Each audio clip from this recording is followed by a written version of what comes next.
कोहीले चाहिँ यत्रो घ्याम्पे उडी लाग्ने गरी, कोहीको पुक्क असुहाउँदिलो गाला हुने गरी, कोहीको यत्रो तिग्रा हुने गरी चाहिँ मासु नलाओस्। एउटा उपाय गरौँ के? सबै बजेटले खोप किनौँ र तल 5 वर्षसम्मको बच्चादेखि लिएर बुढा सबलाई खोप लाउँ त। मलाई पनि पो भयो 9 दिनमा सबै भयो।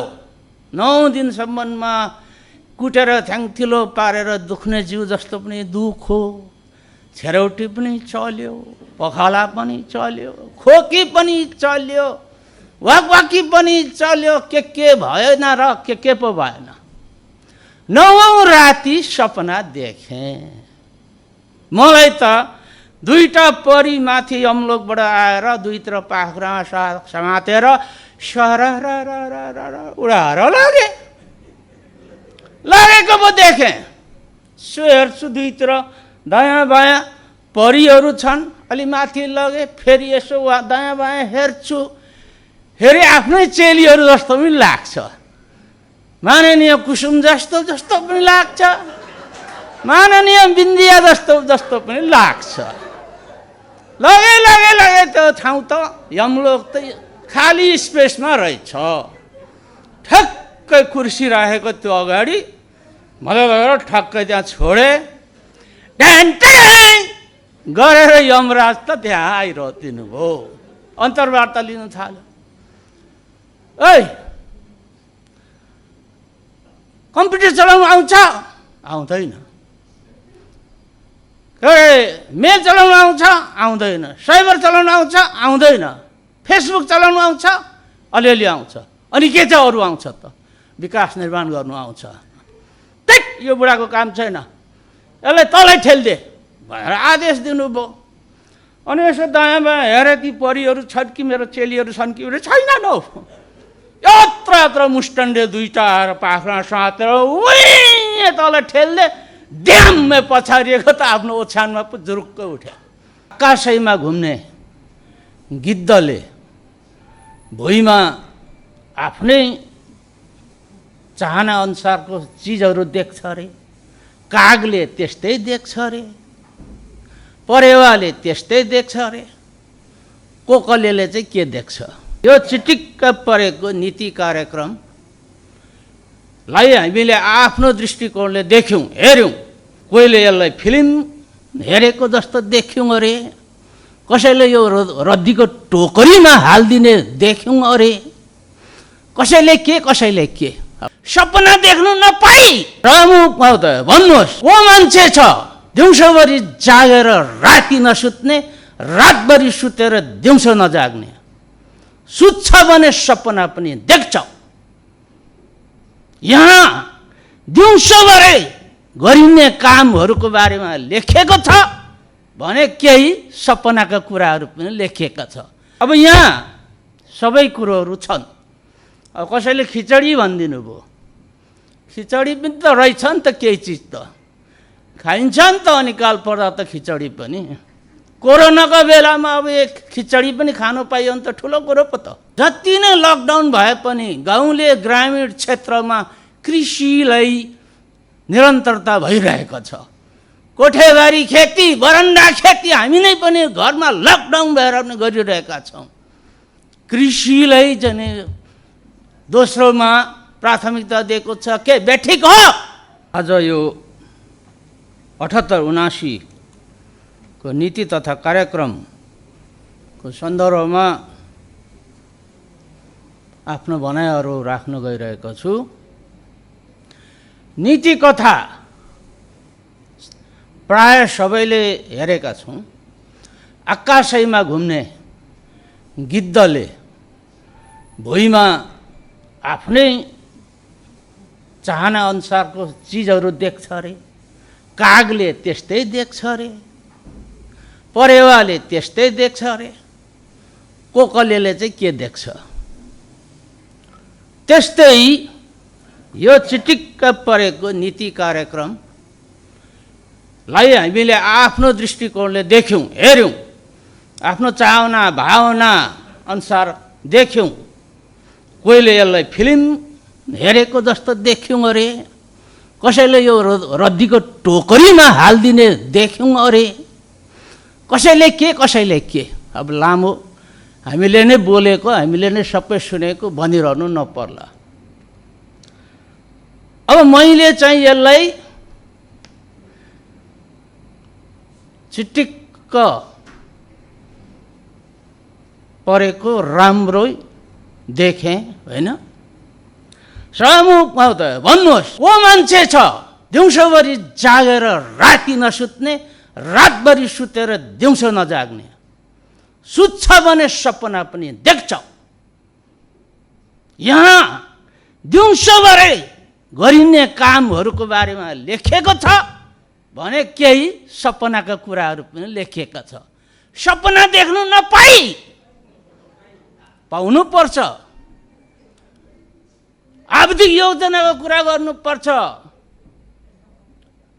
तत्कालीन दीर्घकालीन अवधि योजनाहरूको कुरा गर्नु पाउनुपर्छ, त्यो सपना देख्नु पाउनुपर्छ। दीर्घकालीन योजनाहरूको परिकल्पना गर्न नपाई पाउनुपर्छ। तर अब तत्कालीन गर्ने कामहरू ठोस ढङ्गले आउनुपर्छ। अब यहाँ सबै कुरोहरू छन्।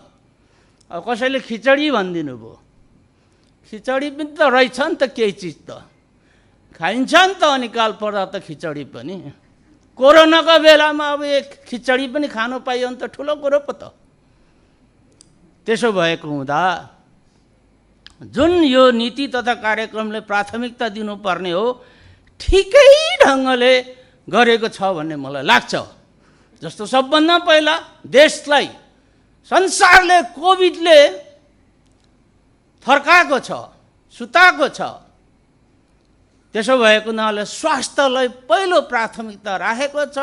त्यसै अनुसार बजेट छुट्याउने कुरा गर्नुभएको छ र कोभिडलाई सँग लड्ने हतियार तयार गर्ने कुरो गर्नुभएको छ।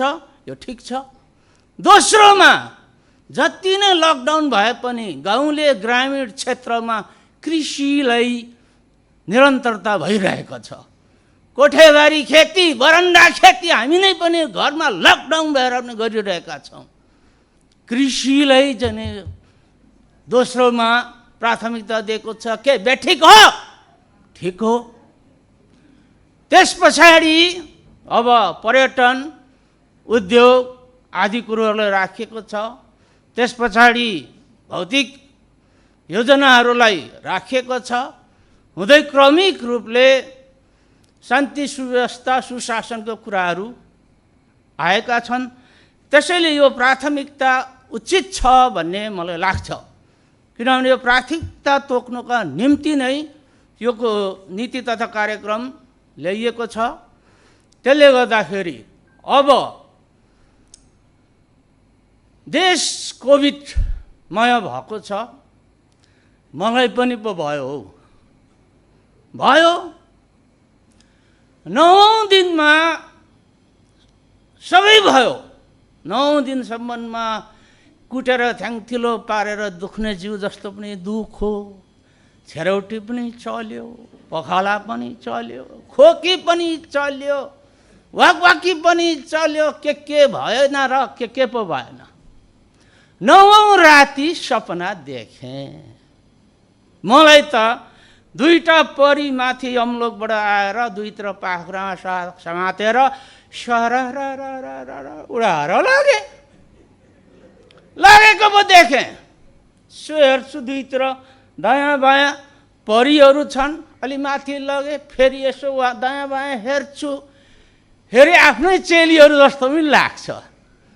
माननीय कुसुम जस्तो पनि लाग्छ, माननीय बिन्दिया जस्तो पनि लाग्छ। लगे त्यो ठाउँ त यमलोक त खाली स्पेसमा रहेछ। ठक्कै कुर्सी राखेको त्यो अगाडि मलाई लगेर ठक्कै त्यहाँ छोडे। गरेर यमराज त त्यहाँ आइरहनु भयो। अन्तर्वार्ता लिन थाल्यो। कम्प्युटर चलाउनु आउँछ? आउँदैन। मेल चलाउनु आउँछ? आउँदैन। साइबर चलाउनु आउँछ? आउँदैन। फेसबुक चलाउनु आउँछ? अलिअलि आउँछ। अनि के चाहिँ अरू आउँछ त? विकास निर्माण गर्नु आउँछ। त्यही यो बुढाको काम छैन, यसलाई तलै ठेल्दे भनेर आदेश दिनुभयो। अनि यसो दायाँ बायाँ हेरे ती परिहरू छन् कि मेरो चेलीहरू छन् कि छैनन् हौ। यत्र यत्र मुष्टण्डे दुईटा आएर पाखुरा सातेर उही तल ठेल्दे ड्याममै पछारिएको त आफ्नो ओछ्यानमा पो जुरुक्क उठ्यो।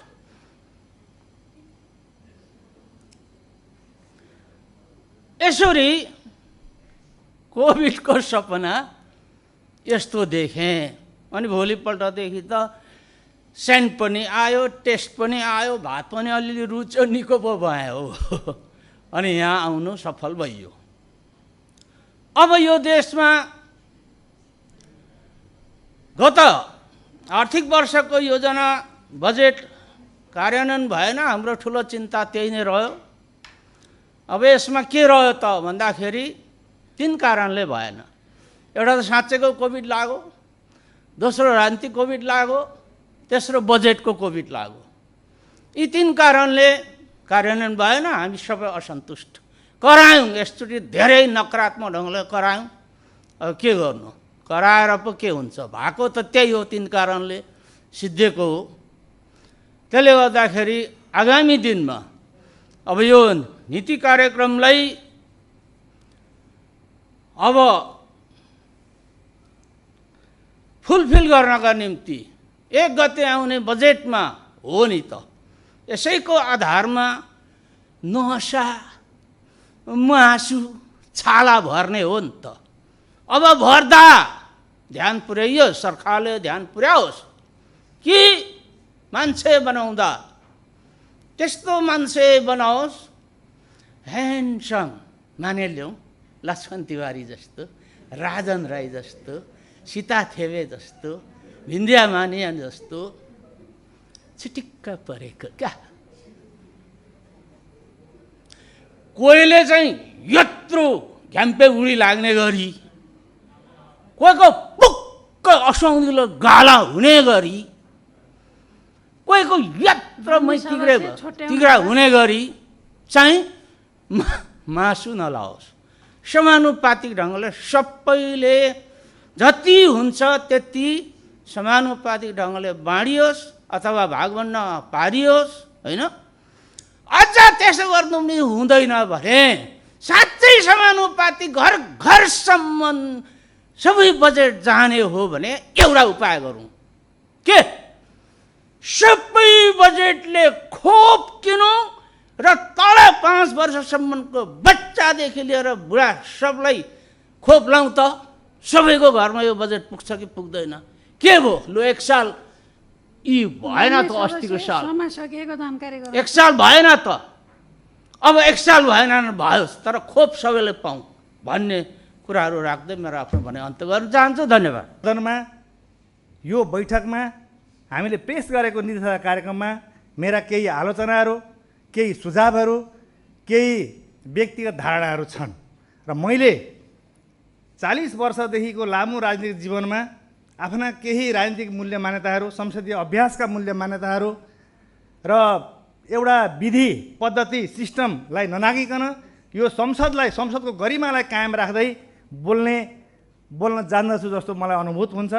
त्यसैले मैले यो चिठी अरू माननीयज्यूहरूलाई पनि आएको छ कि छैन मैले सल्लाह पनि गरेको छैन। तथापि यो चिठी मुख्यमन्त्रीज्यू माननीय शेरधन राईज्यूको हवाला दिएर लेखिएको छ र बोल्नकै लागि यो चिठी लेखिनु यो संसदमा, गरिबमा, सदनमा उपयुक्त छैन। नीति तथा कार्यक्रमको बारेमा र यो आत्मालोचना गर्नुपर्ने विषय हो जस्तो लागेर मैले यो कुरा यहाँ उठाएको छु। म यस पछाडि सम्बन्धित विषयमा अगाडि जान चाहन्छु। माननीय सभामुख महोदय, हामीले नीति तथा कार्यक्रमहरू 2टा अगाडि बनाइसकेका छौँ र फेरि अर्को नीति तथा कार्यक्रमहरू बनाएका छौँ। आज मुख्यमन्त्री यहाँ आउनु भएको छैन, कानुन मन्त्री आउनु भएको थियो, उहाँ पनि हिँड्नु भएको छ।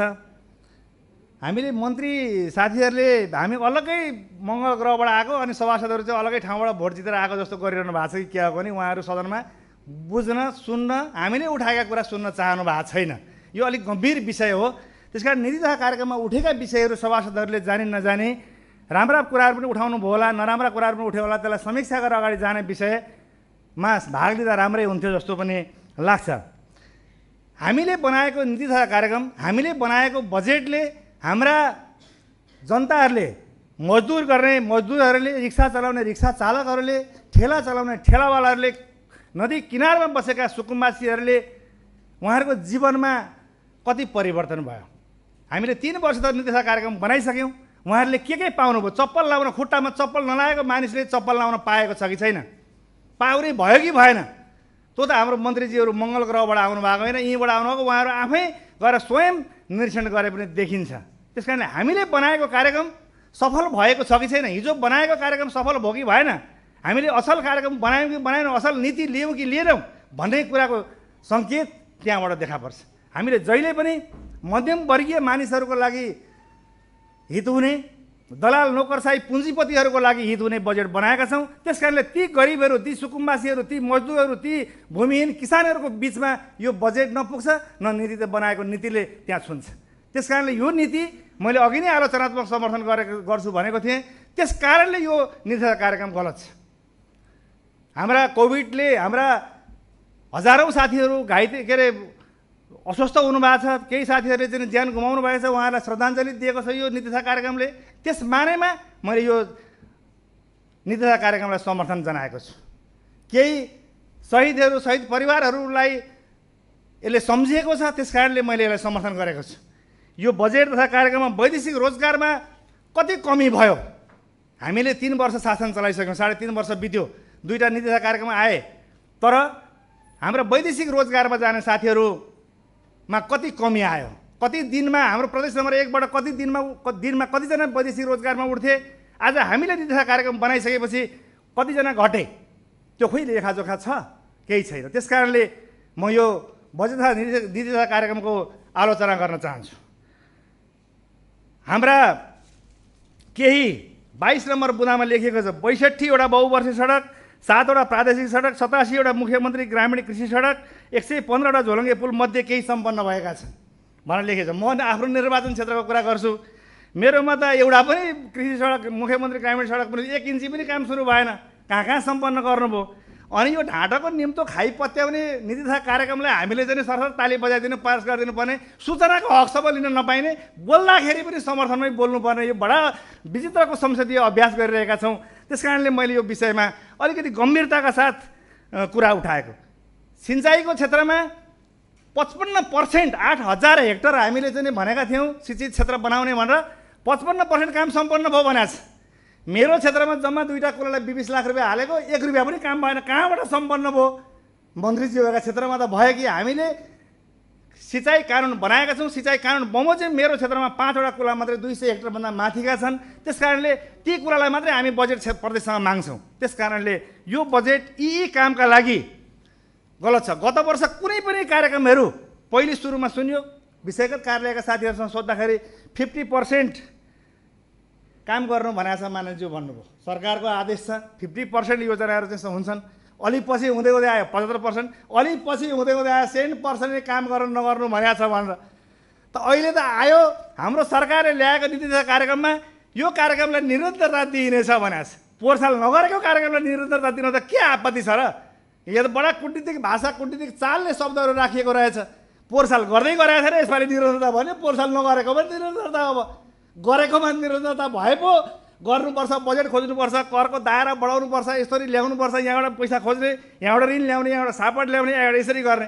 पोहोर साल गरेकै छैन, यसको निरन्तरता दिइरहेछ भनेर हजारौँ शब्द निरन्तरताको लेखिएको छ। बडा गजब लाग्यो। यसो खोज्लेर एकछिन हेरेको त पोहोर साल गरेकै थिएन, यसपालि पनि निरन्तरता छ। नगरेको कामको निरन्तरता भनेपछि अब गर्नुपर्ने रहेनछ। आत्मसन्तुष्ट पनि छ। बजेट छैन होला, सरकारसँग सीमित साधन स्रोत छ, राजनीतिक परिस्थिति अत्यन्त जटिल छ। यी यस्ता कुराहरू आत्मसात गरेको छ सरकारले। यो नीति तथा कार्यक्रम ल्याउँदाखेरि हाम्रो भौगोलिक परिस्थिति जटिल छ, राजनीतिक कारणहरू चाहिँ अन्य जटिल राजनीतिक परिवेशहरू सिर्जना भएका छन्। त्यस कारणले हामीले बजेट तथा कार्यक्रमहरू सञ्चालन गर्न सकेनौँ। नीति तथा कार्यक्रम ल्याएका विषयहरू कार्यान्वयन गर्न सकेनौँ भनेर आत्मसात गरेको छ। धन्यवाद पनि दिन चाहन्छु। मैले हाम्रो क्षमता के हो, हामीले गर्नुपर्ने के हो, संविधान बमोजिम हाम्रो यहाँ एउटा ठाउँ लेखिएको छ। के कुरा भने हाम्रो चाहिँ संविधानले प्रदान गरेको एकल तथा साझा अधिकार सूची, घोषणापत्र, गुरु योजना, प्राविधिक आवधिक योजनाका दिग्दर्शन, मध्यावधि समीक्षाका आधारमा हामीले यो नीति तथा कार्यक्रम ल्याएका छौँ भनेर हाम्रो सरकारले घोषणा गरेको छ। समीक्षा त खोइ केही पनि भएको छैन कि मदेखि बाहेक अरू सभासदहरूले थाहा पाउनु भएको छ कि समीक्षा कुन भयो? मध्यावधि समीक्षा 232 पेजको एउटा किताब चाहिँ आएको छ र त्यसको के भयो? हामीले संसदबाट त गत कामको समीक्षा गर्ने, आगामी योजना बनाउने। त्यस कारणले हामी यो बजेट यो नीति तथा कार्यक्रममाथि मेरो आलोचनात्मक समर्थन छ। राम्रा कामहरू ढाँट्ने काम, ढाँटको निम्तो खाइ पत्याउने काम सरकारले नगरोस्। जे सकिन्छ त्यो गरौँ, नसकिने कुराको फेरि सपना बाँडेर एकदम चाहिँ चन्द्रमामा गएको, चन्द्रमामाबाट अमेरिका र चाइना त चाहिँ के अरे मङ्गल ग्रहमै पुगिसके अरे, त्यहाँ गएको सपना नबाँडौँ। र यथार्थमा अब त हाम्रो 1.5 वर्ष काम बाँकी छ। 1.5 वर्षमा के पो होला, अहिलेसम्म केही नभएको। त्यसैले केही मुख्य बुँदाहरू अरू पनि थिए, बाँकी रहे। धन्यवाद। माननीय कुसुम कुमारी श्रेष्ठ, त्यसपछि माननीय कुलप्रसाद सम्मल।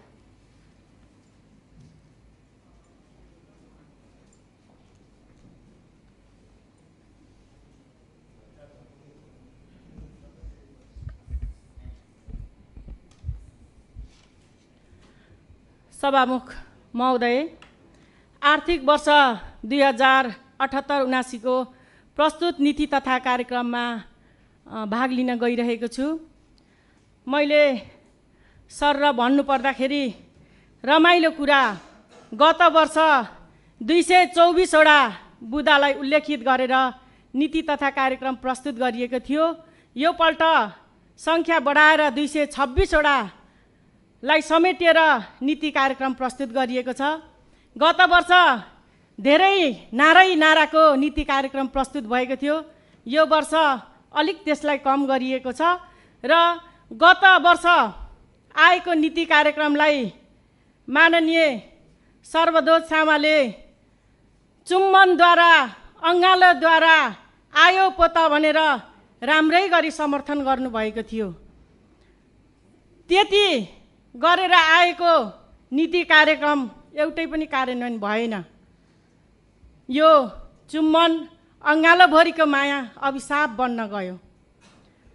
अर्को कुरा, 226 वटा बुदामध्ये कोभिडसँग सम्बन्धित, कोभिड-19सँग सम्बन्धित 10 वटा बुदा उल्लेखित भएर आएको छ अहिलेको नीति कार्यक्रममा।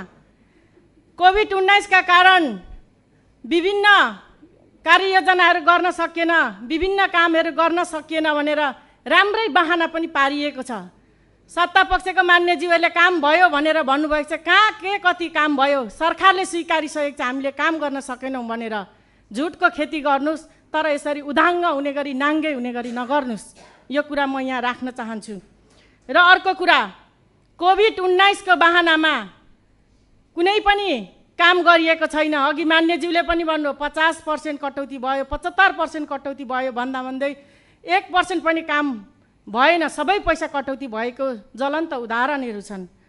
त्यस्तै गरेर कोभिडकै नाममा गत वर्ष काम त कार्यान्वयन भएन, पैसा कहाँ गयो? बिरामीहरूले राम्रो उपचार गर्न पाएका छैनन्।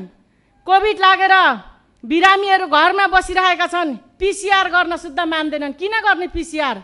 सरकारले न राहत दिन्छ न उपचार गर्छ। एउटा बिरामी उपचार भयो भने 5 लाख 6 लाख रुपियाँ पैसा, 50,000 धरौटी राखेर सुरुमै गोजीभरि टन्न पैसा बोकेर आउनुपर्छ। हामी मध्येको कोही सांसदहरू यहीँ पनि हुनुहुन्छ, 5 लाख 6 लाख खर्च गरेर आफ्नो जीवन बचाउने हुने यही माननीयज्यूहरू पनि हुनुहुन्छ। भनेपछि जनताको के हालत होला? जनताले पनि 5 लाख 6 लाख खर्च गरेर आफै उपचार गरेर बाँचिरहेका छन्। धेरै मृत्यु हुने, गत वर्षको भन्दा यसपाल धेरै मृत्यु हुनेको सङ्ख्या थपिरहेको अवस्था छ। यस्तो जटिल परिस्थितिमा सरकारले पिसिआर गर्छन्, पिसिआर गर्न पनि जनता हिचकिचाइरहेका छन्। किन पिसिआर गर्ने? सरकारलाई मृत्यु दर र सङ्क्रमित दर बढाउन र घटाउनको लागि मात्रै हामीले पिसिआर गर्ने? आखिर के गर्छ सरकारले भनेर उनीहरू पिसिआर गर्न शुद्ध नमानेको स्थिति छ।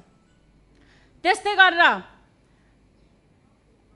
विद्यालय शिक्षक विद्यार्थीसँग जोडिएर 226 मध्ये 19 वटा बुदा समेटेर आएको छ। भविष्यका कर्णधार विद्यार्थीहरू आज विद्यालय जान पाएका छैनन्। हो, कोभिड-19 आयो त आयो, त त्यसलाई के गर्ने त अब भन्दाखेरि शिक्षक विद्यालय संरचना भन्दा शिक्षक र विद्यार्थीहरूलाई कोभिड-19 विरुद्धको खोप चाँडोभन्दा चाँडो लगाएर विद्यालय जाने वातावरणलाई पहिलो प्राथमिकता दिनुपर्छ सरकारले। तब मात्रै विद्यालय सुचारू हुन्छ र विद्यार्थीहरू नियमित रूपमा पढ्न पाउँछन् भन्ने कुरा पनि मैले राख्न चाहन्छु। अर्को कुरा, 15 नम्बर बुँदामा राष्ट्रिय अर्थतन्त्रमा 1 नम्बर प्रदेशको हिस्सा 15.6% हुने र चालु आर्थिक वर्षमा 1 नम्बर प्रदेशको समग्र आर्थिक वृद्धि दर 3.6% रहने अनुमान उल्लेख भएको छ। यसको आधार के हो, पुष्टि के हो, म सरकारलाई प्रश्न गर्न चाहन्छु। त्यस्तै गरेर सरकारको विकास कार्यमा देखेको अल्छ्याइले पनि गिज्जाइरहेको छ। यो आधार के गरेर पुष्टि गर्न सक्नुहुन्छ तपाईँहरूले भन्ने कुरा पनि म यहाँ राख्न चाहन्छु। 25 नम्बर बुँदामा मात्र सीमित छ। 25 नम्बरको सरकारवालाहरूसँग छलफल सुझाव लिएर कार्यान्वयन गर्दा बेस हुन्छ भन्ने कुरा पनि म राख्न चाहन्छु। म प्रतिपक्षको सांसद, मैले यहाँ सकारात्मक र नकारात्मक दुवैवटा कुराले म सुझाव दिन चाहन्छु सरकारलाई।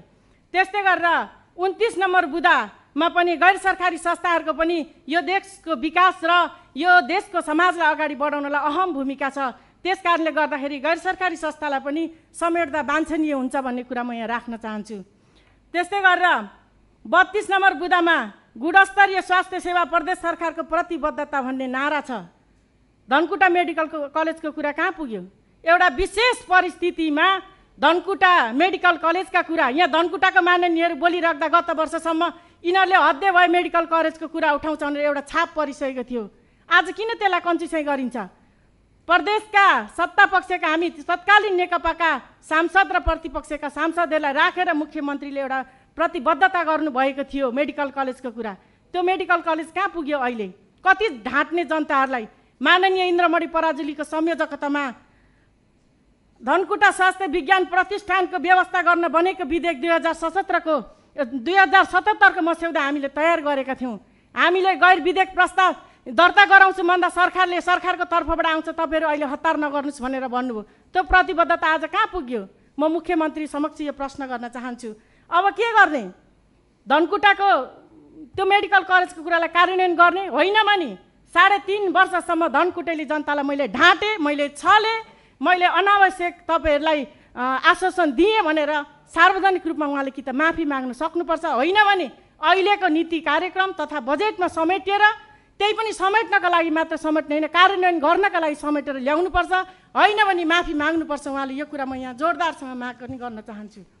अर्को कुरा, 38 नम्बर बुँदामा जडीबुटीको उत्थानका कुराहरू आएका छन्। जडीबुटी उत्थान मात्रै गरेर भएन। हाम्रो नेपालमा धेरैभन्दा धेरै जडीबुटीहरू छन्। धेरैभन्दा धेरै जडीबुटीले धेरै रोगहरू पनि निको पारेको स्थिति छ। त्यसको पहिचान र उत्पादन कसरी गर्ने, यसको विकासमा कसरी जोड दिने, त्यसतर्फ पनि ध्यान जाओस् भन्ने कुरा म राख्न चाहन्छु। सम्माननीय प्रधानमन्त्रीज्यूले कोरोना लाग्दाखेरि बेसार पानीले निको हुन्छ चैट भनेर दुनियाँ सारा मिडियाहरूमा आइरहेछ कि बेसार पानीले मात्रै कोरोना जान्छ त? होइन भने सरकारले यत्रो पैसा किन खर्च गर्छ भन्ने कुरा पनि म राख्न चाहन्छु। ज्येष्ठ नागरिकको हित र सुरक्षाको कुरा उल्लेख भएको छ। 70 नम्बर बुँदामा विश्रान्ति मन्दिरको पनि कुरा उत्थान होस् भन्ने कुरा राख्न चाहन्छु। समृद्ध प्रदेशको लागि आत्मनिर्भर छोरी कार्यक्रमको नारा ल्याइएको थियो गत वर्ष। यसपाल सासू बुहारी सम्मान तथा पुरस्कार कार्यक्रम भनेर आएको छ। महिलाहरूलाई सशक्तिकरण किन नगर्ने, आत्मनिर्भर किन नबनाउने? यदि त्यो बनायो भने बलात्कार, हिंसा, घरेलु हिंसा जस्ता हरेक कुराबाट महिलाहरूले मुक्ति पाउँछन् भन्ने कुरा पनि म यहाँ राख्न चाहन्छु। त्यस्तै गरेर महिला सम्बन्धी सशक्तिकरण ऐन ल्याउने भनिएको थियो। त्यो ऐन कहाँ बनेको छ अहिलेसम्म? कतिवटा खेसरा तयार गर्नुभएको छ? र दलित समुदायको अधिकारको लागि 83 नम्बर बुँदामा ऐन बनाएर अधिकार सम्पन्न निकायको कुरा आएको छ। जागिर र तलब भत्ता मात्रै खुवाउने, दलितको उत्थानको लागि बोल्नु पर्दैन? दलितको लागि, दलित पछाडि पारिएको गरिबका लागि भनेर ल्याइएको जनता आवास कार्यक्रममा पनि कोभिडको निम्ति भारीभन्दा भारी बजेट कटौती गरिएको छ। कसरी दलितहरूको लागि तपाईँहरूले काम गर्नुहुन्छ? के गर्छ यो सरकारले? दलित गरिब र पछाडि पारिएका समुदायका लागि 8 करोड प्रदेशले 4वटा जिल्लाको लागि दिनुपर्ने त्यसलाई भारी कटौती गरेर 1.5 करोड मात्रै दिएर झारो टार्ने काम गरेको छ। मेरो कृषि मेउ र पौरख कृषिको पनि धेरैवटा कुरा थियो। म लिखित रूपमा पनि यो सुझाव दिन चाहन्छु। प्लास्टिक पोखरीको पनि अवधारणा ल्यायोस् कृषि मन्त्रीज्यू। त्यस्तै गरेर कृषकले उत्पादन त गर्छन्, तर त्यो उत्पादन गरेको बजार व्यवस्थापनको कुरा, त्यो उत्पादन गरिसकेपछि बाँदरदेखि लिएर विभिन्नले आतङ्क मचाइरहेको कुरालाई पनि म यहाँ उल्लेख गर्न चाहन्छु।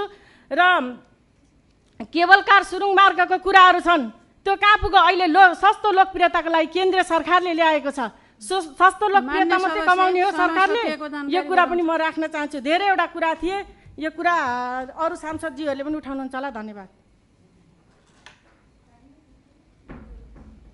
माननीय कुलप्रसाद शर्मा, त्यसपछि माननीय खिनुलाङमा लिम्बू।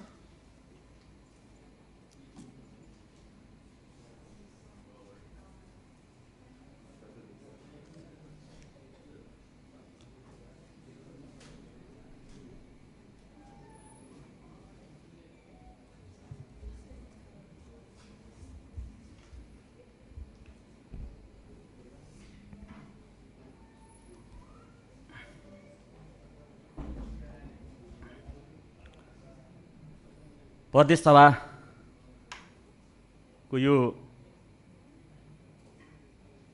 बैठकमा प्रदेश सभामा प्रस्तुत भएको आर्थिक वर्ष 2078-79 को यो नीति तथा कार्यक्रम छलफलमा उपस्थित भएको छु। सभामुख महोदय, हामी सरकारमा पनि र अहिले हामी प्रतिपक्षमा पनि छौँ। नेकपा हुँदा सरकारमा थियौँ, नेकपा माओवादी भयो, हामी प्रतिपक्षमा छौँ। काण्डै काण्डले भरिएको नेपाल, केपी ओलीको सरकार, आज एकपछि अर्को घटनाक्रमहरू अघि बढेका छन्। यसकारण सँगसँगै कोभिड पनि आएको थियो, हामीलाई लागेको पनि धेरै अप्ठ्यारो पनि भयो र सहज पनि हामीले महसुस गऱ्यौँ। यी सबै कुरा हेर्दाखेरि लाग्छ 1 नम्बर प्रदेशमा के भयो? 74-75, 75-76, 76-77 को वर्षहरू कसरी बितायौँ हामीले? पहिलो वर्ष 3 महिनाको अवधि हामीले सुरु गऱ्यौँ। त्यसपछि 75-76 राम्रो वर्ष हामीले मनायौँ। 76-77 को वर्ष पनि हामीले राम्रो बनायौँ र कोभिड आयो। यो बिचमा मलाई लाग्छ यो काम के हामीले जुन ढङ्गले नीति तथा कार्यक्रमहरू ल्याउने क्रममा हामी कति वस्तुवादी भयौँ, समाजवादी व्यवस्थामा हामी कति प्रवेश हुन सक्यौँ? हामीले चालेका बहसहरू, हामीले चालेका संवादहरू हामीले बहस गर्दै गर्दाखेरि हामी कहाँ टेक्दैछौँ भन्ने कुरामा मलाई लाग्छ प्रदेश सरकारले सुरुको चरणमा केही काम गर्न खोज्दैछ, केही कुराहरू दिन खोज्दैछ भन्ने सेन्टिमेन्ट थियो। यो वा त्यो कोडमा त्यो कुराको एउटा खालको लगानीको हिसाबले र कार्यान्वयन गर्ने हिसाबले त्यो देखिएको थियो। तर वर्ष बित्दै गयो, 1 वर्ष 2 वर्ष बित्दै गयो, 3 वर्ष भयो र जब वर्षमा आफ्नो स्टेप चाल्नु पर्थ्यो, जब वर्षमा उसले आफ्नो स्टेप चाल्नु पर्थ्यो, त्यो वर्षहरू हामीले देख्न पाएनौँ। कोभिड त आयो, त्यो स्वाभाविक विषय हो, तर त्यतिले मात्रै गर्छ जस्तो लाग्दैन। त्यतिले मात्रै सरकारले, मुख्यमन्त्रीज्यूले गर्न सकिनँ भन्ने जस पाउनुहुन्छ जस्तो लाग्दैन मलाई। यसकारण कति त्यहाँ समस्याहरू आए त, कति छलफल गरियो, संवादहरू कति हामीले गऱ्यौँ, नीति कार्यक्रमहरू राख्दै गर्दाखेरि हामीले कोरा शब्द कति लेख्यौँ, वा लेख्दाखेरि यसलाई लागू गर्न सकिन्छ कि सकिँदैन भन्ने कुरामा हामीले कतै मानेर संवाद गऱ्यौँ भन्दाखेरि त जिरो भयो। आफ्नो ढङ्गले हामी एकपछि अर्को चिप्लिँदै गयौँ। यसकारण पनि नीति कार्यक्रमलाई म सपोर्ट गर्न सक्दिनँ। मेरो कर्तव्य नै होला, तर म वस्तुगत रूपमा म जान चाहन्छु। मेरो कार्यक्षेत्रमा काम भएन, काम भएको छ, काम भएन म भन्दिनँ, काम भएको छ। तर फलो गरेर जाने सवालमा हाम्रो मन्त्रीज्यूहरूले कति फलो गर्न सक्नुभयो, घटना हुन्छ घटनामा कति पुग्न सक्नुभयो, कुन ढङ्गले पहल लिन सक्नुभयो भन्दाखेरि जिरो छ।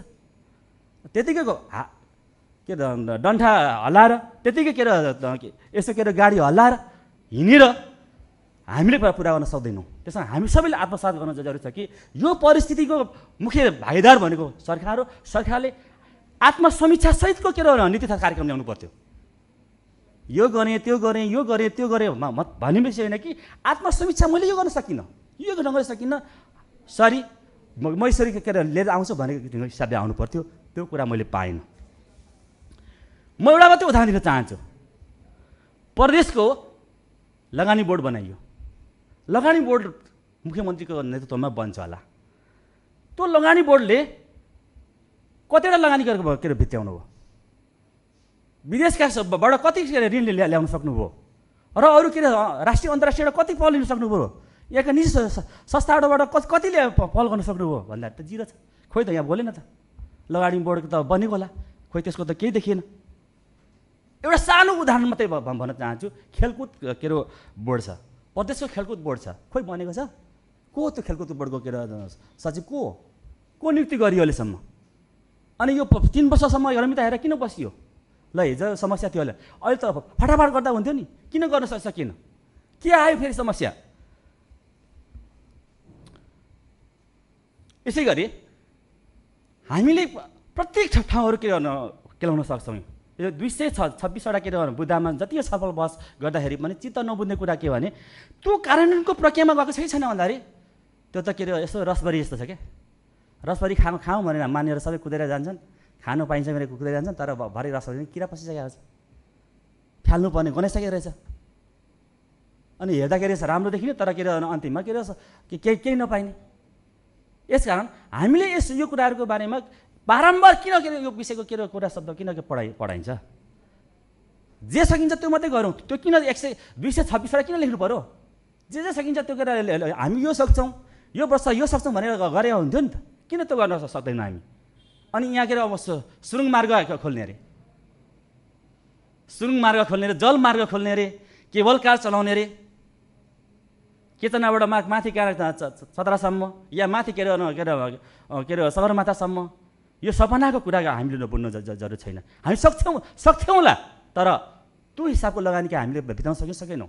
त्यो हिसाबले हामीले पहल लिन सकेनौँ, अर्थ जोडाउन सकेनौँ भन्ने कुरा विषय हो। यसमा यो कुरा अहिले महत्त्वाकाङ्क्षी योजनाहरू ल्याएर अनि विषयहरू ल्याएर अनि न यता जान सकिन्छ न यता जानिन्छ, अन्तिममा खोलाले बगाउने, सप्तकोशीले बगेर लाने भन्दा फाल्टो त देखिँदैन। यसमा यो विषयहरू राख्न चाहन्छु म। र सबै धारामा म बेसी राख्दिनँ, म ठिक विषयहरू म राख्न चाहन्छु। अनि विद्युतको सवालमा यहाँ राखियो जुन कुरा आफ्नो बजेटमै छैन, जुन कुरा आफूले सम्बोधन गर्नुपर्ने छैन, सङ्घ सरकारको मद्दतमा छ, अनि विद्युतको कुरा यहाँ राखेर के पाउनुहुन्छ? मुख्यमन्त्रीज्यू तपाईँ के पाउनुहुन्छ? चुनावमा भोट पाउनुहुन्छ, अरू के पाउनुहुन्छ? मलाई त लाग्दैन। त्यसमा सबै जे सकिन्छ त्यो कुरा पो राख्ने जे आगर।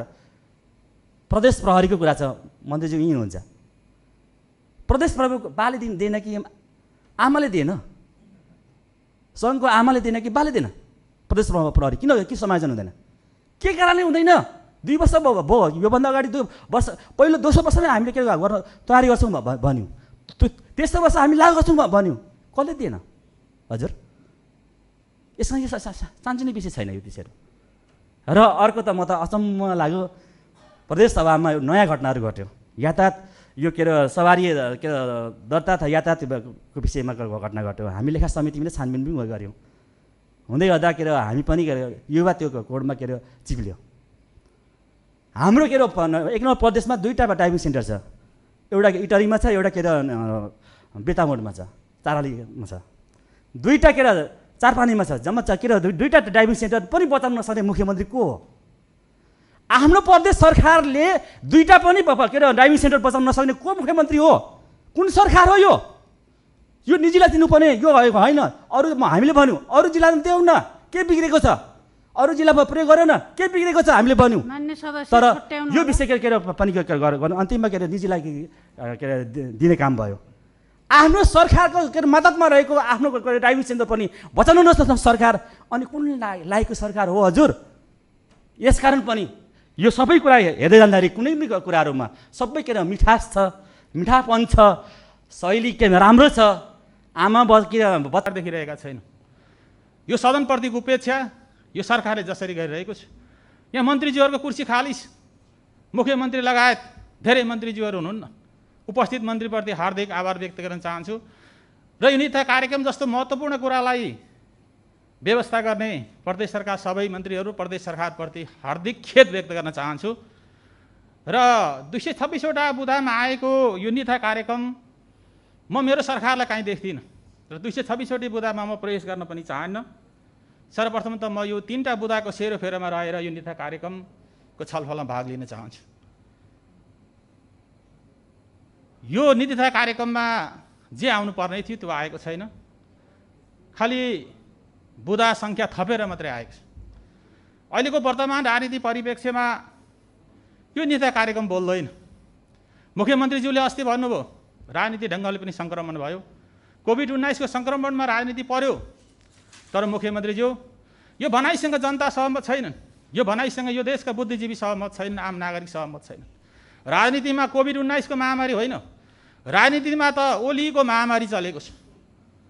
प्रतिगमनको दिशातर्फ यो मुखलाई लाने, संविधानलाई मध्यरातमा बलात्कार गरेर निर्वाचित जनप्रतिनिधिको थलो संसदलाई दुधी पटक विघटन गर्ने, विधि पद्धति नियम कानुनलाई मिचेर मने राज्य हुँ भन्ने ढङ्गबाट जुन ढङ्गबाट ओली तन्त्र यो मुलुकमा चलेको छ, त्यो विषयमा सङ्घीय सरकार जुन ढङ्गबाट प्रतिगमनको दिशामा अगाडि बढिरहेको छ, नेपाली जनताको बलिदानपूर्ण सङ्घर्षबाट प्राप्त भएको लोकतान्त्रिक गणतन्त्रलाई संस्थापित गर्ने ढङ्गबाट भन्दा पनि यसलाई विसर्जनको बाटोतिर जुन ढङ्गले लगिरहेको छ, सम्पूर्ण संवैधानिक अङ्गहरूलाई कब्जा गर्ने ढङ्ग सोचबाट अगाडि बढिरहेको छ, यो दिशामा यो प्रदेश सरकारको धारणा के हो भन्ने ढङ्गले यो प्रदेश सरकार बोलिरहेको छैन। राजनीतिक ढङ्गबाट म यो प्रदेश सरकारलाई देखिरहेको छैन। संसदीय मूल्य र मान्यतालाई ध्वस्त बनाएको छ, यो ढङ्गबाट सङ्घीय सरकार चलिरहेको छ। यो मुलुकको राजनीति त्यो ढङ्गबाट चलिरहेको छ, प्रतिगमन उन्मुख ढङ्गबाट राजनीति चलिरहेको बेलामा राजनीति विश्लेषण यो नीति कार्यक्रममा आएको छैन। त्यसै गरी स्वास्थ्य क्षेत्रमा एउटा सङ्क्रमण आएको छ जसलाई हामी कोभिड-19 भन्छौँ। यो कोभिड-19 को महामारीलाई व्यवस्थापन गर्ने ढङ्गबाट प्रदेश सरकारले चालेका कदमहरू, यसलाई सही ढङ्गबाट कोभिड-19 को रोकथाम नियन्त्रण र उपचारमा जुन ढङ्ग पहल गर्नुपर्थ्यो त्यो ढङ्गले यो सरकार अगाडि बढ्न सकेको छैन।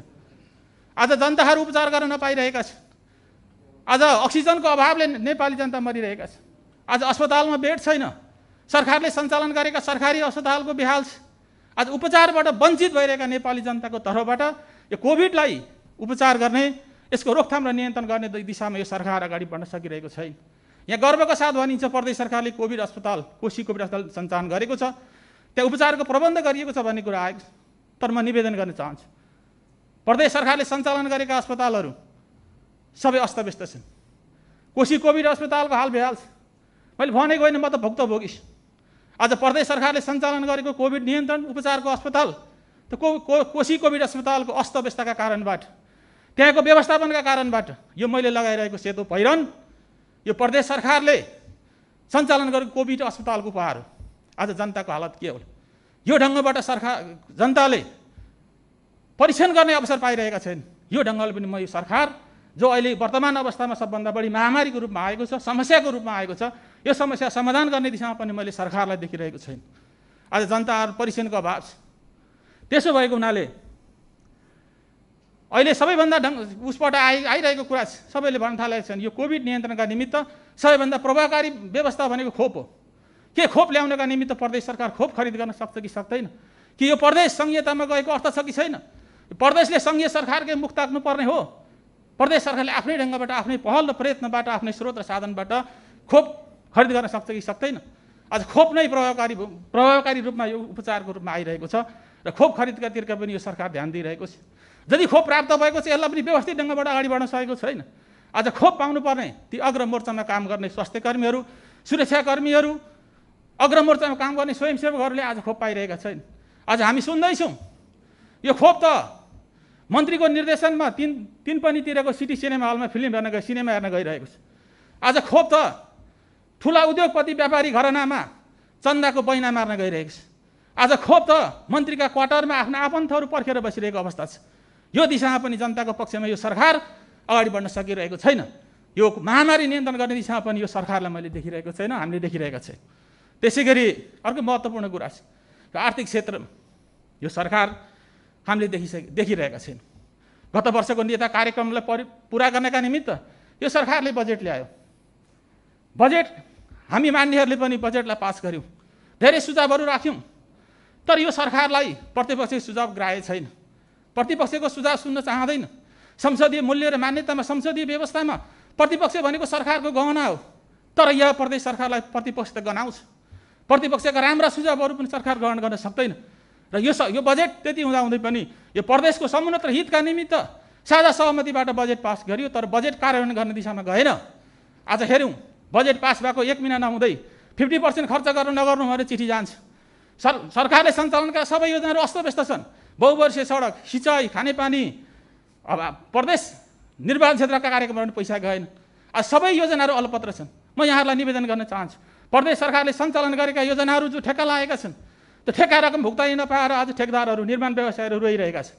आज निर्माण व्यवसायका बिचमा कुरा हुन थालेको छ कि कसैले कसैलाई गाली गर्नु पर्यो भने निर्माण व्यवसायहरू तँलाई प्रदेश सरकारले सञ्चालनको ठेक्का परिजाओस् भन्ने सराप दिन थालेका छन्। ठेक्का पर्छ, काम हुन्छ, पैसा भुक्तानी प्रदेशलाई गर्न सक्दैन।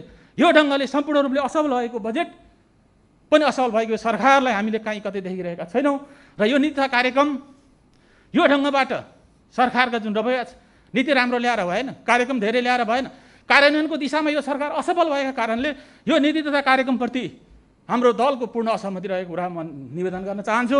त्यसै गरी अन्त्यमा म यो प्रदेश सरकारलाई धन्यवाद दिन चाहन्छु। तपाईँहरू यसरी नै संविधानले परिकल्पना गरेको समाजवादी अर्थतन्त्र प्राप्त गर्न तपाईँहरूलाई सफलता मिलोस्।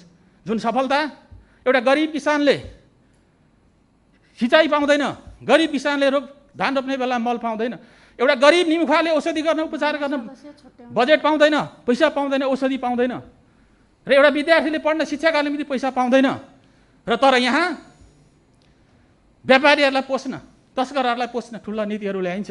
आज तलब र भत्ता खानका निमित्त पैसा पुग्छ, मन्त्रीहरूलाई नयाँ नयाँ गाडी किन्नलाई पैसा पुग्छ, तर अति गरिब निमुखा जनताको क्षेत्रमा जाने जुन बजेट अभाव हुन्छ, अर्थतन्त्रलाई ध्वस्त पारिन्छ, त्यो दिशामा कायम राख्दै यो प्रदेश सरकारलाई समाजवादी